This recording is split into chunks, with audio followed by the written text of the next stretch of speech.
साथियों नमस्कार। हमारे इस YouTube चैनल में आपका फिर एक बार स्वागत है।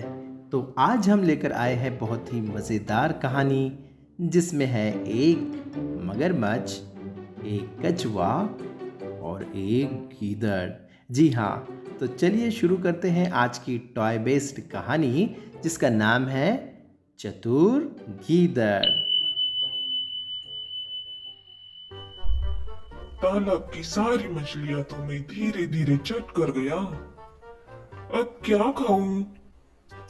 कई दिन से खाने को कुछ भी नहीं मिला। मुझे बहुत भूख लगी है। आज वह गीदड़ भी पानी पीने के लिए नहीं आया।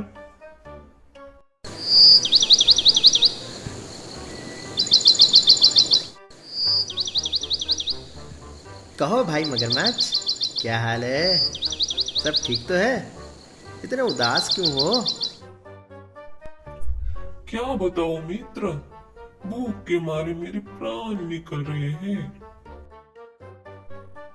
क्यों? क्या आज खाने के लिए मछलियां नहीं मिली?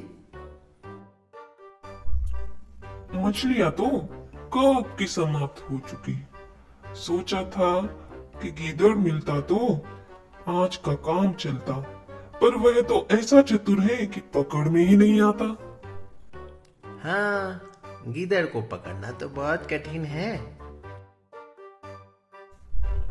मित्र, कोई ऐसा उपाय करो कि वह पकड़ में आ जाए। उसे खाकर आज मैं अपनी भूख मिटा लूंगा। मैं तुम्हारा बहुत उपकार मानूंगा।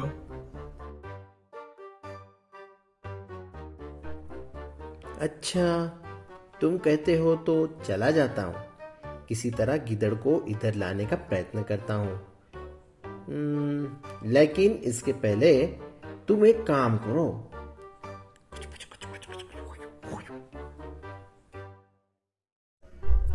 ठीक है, मैं ऐसा ही करूंगा।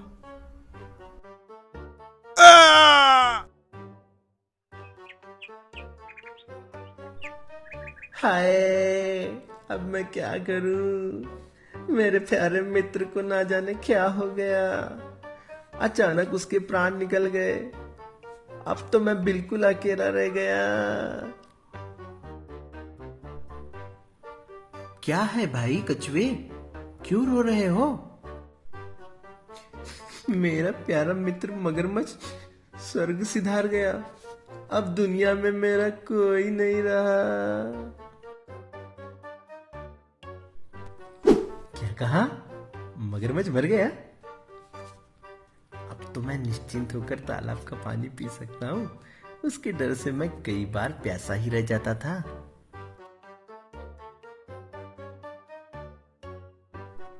हाँ? क्या कहा? क्या कहा? नहीं, कुछ नहीं, कुछ नहीं। ये तो बड़े दुख की बात है। मैं तुम्हारी क्या सहायता कर सकता हूँ? आओ, उस पर कुछ सूखे पत्ते डालकर उसे ढांप दे। देखो, मरा पड़ा है। अरे, ये तो बिल्कुल शांत है। नहीं नहीं, ये तो सांस ले रहा है। भाई कछुए, क्या ये सचमुच मर गया है? हाँ हाँ, देखते नहीं, ये मरा पड़ा है। पर भाई, मैंने तो सुना है कि मर जाने पर मगरमच्छ की पूंछ हिलती रहती है। लगता है अब ये पूरी तरह नहीं मरा। नहीं भाई, ये बिल्कुल मर गया है। ओह, अपने मित्र को देखो, अपने मित्र को देखो। भागो। खोल दो आंखें, भाग गया गीदड़। तुम बिल्कुल मूर्ख हो। तुम उस चतुर गीदड़ की चाल में आ ही गए। अब उसे पकड़ना कठिन है। हैं? तो वाकई हमारा गीदड़ कितना चतुर निकला। किस तरह से उसने मगरमच्छ को उसके ही जाल में फंसा दिया।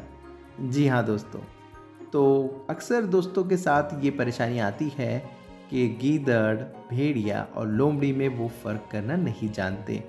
तो चलिए हम देखते हैं इनमें क्या फ़र्क है। गीदड़ जो दिखता इस तरह से है, जबकि भेड़िया बहुत ही खतरनाक दिखता है और लोमड़ी आपको तो पता ही है ये इस तरह से दिखती है। तो चलिए गीदड़ के बारे में कुछ हम जानकारी लेते हैं। गीदड़ को सियार भी कहा जाता है, जो उजड़े स्थान और जंगल में पाया जाता है। ये बहुत ही शर्मीला और डरपोक किस्म का जानवर है। ये सर्वाहारी मतलब शाकाहारी और मांसाहारी दोनों भी है और समूह में रहना इसे पसंद है, सामाजिक जीवन जीना इसे पसंद है। गीदड़ ऊंची ज़मीन में गुफा की खुदाई करते हैं या चट्टानों की दरारों में घर बना के रहते हैं। ये निशाचर होते हैं, जैसे इंसानी बस्तियों में ये रात में ही निकलते हैं शिकार करने के लिए, लेकिन जंगलों में इनको आमतौर पे दिन में भी देखा गया है, तो ये दिनचर भी कहलाते हैं। गन्ने, वनस्पति, चूहे, छोटे छोटे जीव और चिड़िया को खाना इन्हें बहुत ही पसंद है और सबसे खास बात ये अवसरवादी होते हैं। अगर इनका बस चले तो शेर के मुंह से भी ये निवाला छीन ले। तो इस तरह से है ये भाई ये अपने चतुर गीदड़। तो दोस्तों चाहे गीदड़ हो, भेड़िया हो या लोमड़ी हो, सारे एक जैसे ही हमें लगते हैं क्योंकि ये एक ही परिवार से इनका संबंध है और ये कुत्ते के परिवार से है ना, कुत्ते की तरह लगते हैं। तो चलिए भेड़िए के बारे में हम देखते हैं, कितना खतरनाक दिख रहा है भेड़िया। ये रेगिस्तान और वर्षा वनों को छोड़कर कहीं भी पाए जाते हैं। इनको रेगिस्तान और वर्षा वन बिल्कुल पसंद नहीं है। ये बेहद क्रूर और चालाक भी होते हैं। ये मांसाहारी होते हैं और इनको जो है समूह में रहना बहुत पसंद है। इनका सामाजिक जानवर के तौर पे इनको जाना जाता है। झुंड में रहते हैं ये हमेशा और ये भी निशाचर है, रात में ही अपने शिकार को निकलते हैं। समूह के लिए वो अपने प्राण तक दे सकते, इतना ज़्यादा उनको अपने ग्रुप से लगाव होता है, प्यार होता है। ठीक है, और छोटे मोटे जानवर ये खाते हैं, लेकिन इनकी खास बात ये है कि ये सामूहिक हल्ला करते हैं और शिकार करते हैं। ठीक है, तो चलिए अब अपनी चालाक लोमड़ी की तरफ बढ़ते हैं। लोमड़ी तो आपको पता ही है दोस्तों, चालाक होती है। जंगल, पहाड़ों पर, घास के मैदानों में, रेगिस्तान और बर्फीले इलाकों मतलब हर जगह पर ये पाई जाती है और ये अपनी चतुराई और चालाकी की वजह से जानी जाती है। चूहे, छोटे छोटे जीव, खरगोश, चिड़िया वगैरह खाना इनको पसंद है। ये ग्रुप में नहीं रहती, इन्हें अकेले रहना पसंद है। भले नर इनके साथ रहता हो लेकिन शिकार ये अकेले ही करती है। तो ये भी निशाचर है और समूह में रहना इनको बिल्कुल भी पसंद नहीं है। ठीक है दोस्तों, तो चलिए अब आगे बढ़ते हैं। सोचिए और लिखिए। प्रश्न क्रमांक 1, तालाब में मछलियां क्यों नहीं थी? उत्तर दीजिए।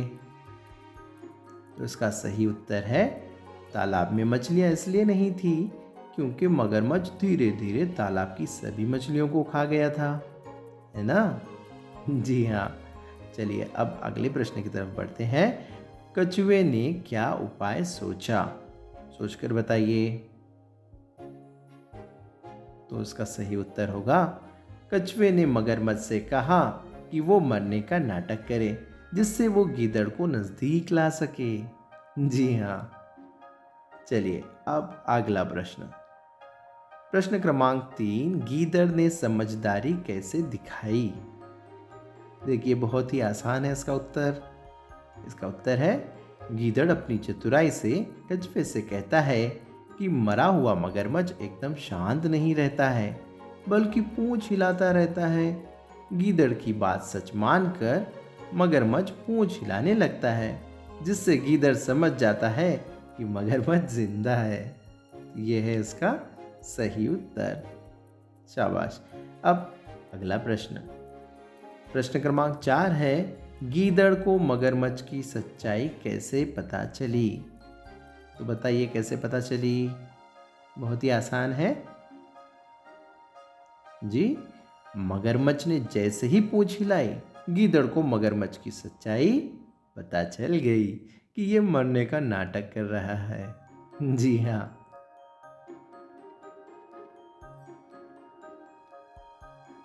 अरे भाई, ये पानी भी सूख गया। ना पानी है, ना मगरमच्छ है, ना कछुआ है। कहाँ चले गए ये सब के सब? कितना वीरान सा है। हाँ भाई, अब यहाँ कौन रुकेगा?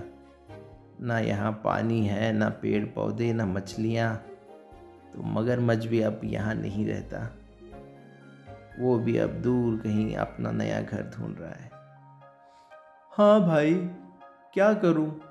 यहाँ पर कुछ भी तो नहीं बचा। क्या अब यहाँ पर कभी भी पानी नहीं आएगा? नहीं नहीं, ऐसी बात नहीं है। मैं आपको बताता हूँ। पानी के अलग अलग स्रोत होते हैं। जैसे समंदर से इस तरह से सूरज की रोशनी उस पर पड़ती है और पानी भाप बनकर ऊपर उड़ता है और उसी के बादल बनते हैं। और उसके बाद ये बादल पानी भर के हवा जैसी जैसी आगे बढ़ती है, ये आगे बढ़ते जाते हैं।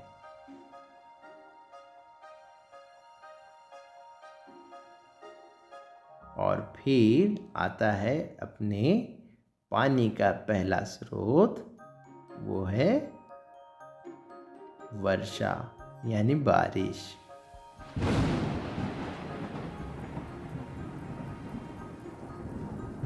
हाँ, बिल्कुल सही। बारिश इस तरह से गड्ढों में जमा हो जाती है और फिर बन जाते हैं इसी से पोखर। तो ये पानी का दूसरा स्रोत है, पोखर। और बारिश से ही बनती है नदियाँ। पहाड़ों से पानी नीचे आता है, इस तरह से नदी बनता है।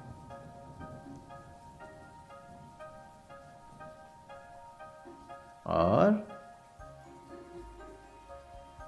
जो हिमालय की जो बर्फ होती है वो पिघलती है और उससे भी नदी बनती है। उसके अलावा तालाब बनते हैं। तालाब और पोखर में ये अंतर है कि पोखर जो होते हैं वो छोटे छोटे गड्ढों में पानी जमा होने से बनते हैं और उसमें मछलियाँ आदि वगैरह नहीं पाई जाती, जबकि तालाब पानी का बहुत बड़ा स्रोत होता है, इसमें मछलियाँ भी पाई जाती हैं। उसके बाद एक और स्रोत है कुआं। कुएं से भी हम पानी हासिल करते हैं। उसके बाद आती है नहर। खेतों को पानी देने के लिए नदियों से इस तरह से नहर बनाई जाती है ताकि तमाम खेतों को पानी मिल सके। समझे? अब इसका मतलब जैसे ही वर्षा आएगी यहाँ फिर हरियाली खिलेगी, एकदम इस तरह। ये तो बहुत सही है।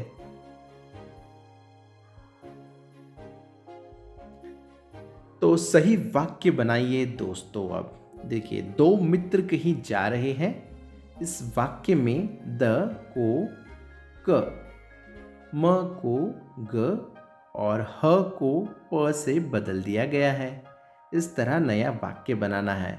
मतलब जहाँ पर आपको द दिख रहा है वहाँ क लगाना है, जहाँ म दिख रहा है वहाँ ग लगाना है और जहाँ ह दिख रहा है वहाँ प लगाना है। ठीक है, तो वो इस तरह से बनेगा।